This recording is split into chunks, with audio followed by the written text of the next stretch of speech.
He was born a prince, crowned an emperor, and then he lost it all. Driven from his throne by a fierce rival, hunted across deserts, surviving betrayal and exile. Most rulers would vanish from history, but Humayun wasn't like most. He would return and take back everything he lost.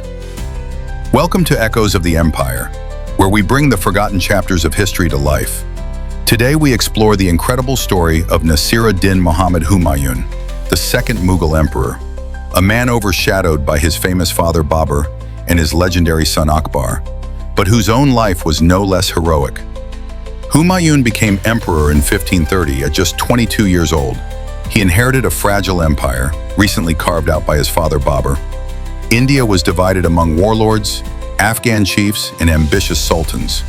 Instead of strengthening his hold, Humayun indulged in astrology, poetry, and opium. He was more a scholar than a soldier.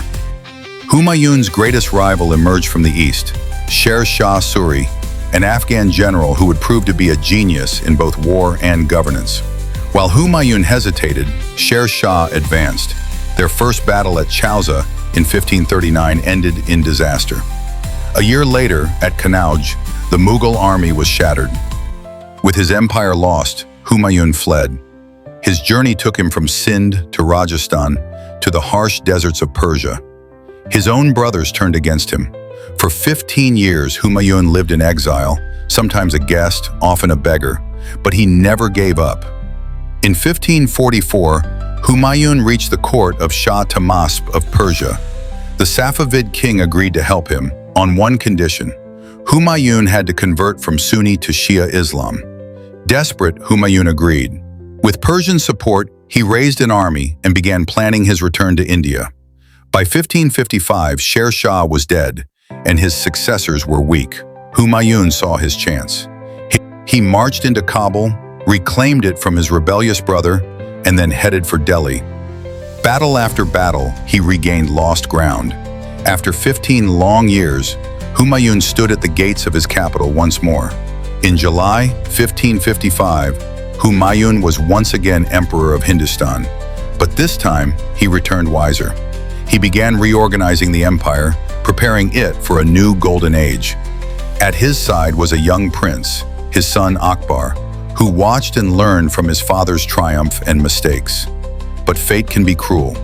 Just 6 months after reclaiming his throne, Humayun slipped on the polished steps of his library in Delhi. He struck his head and died from the injury.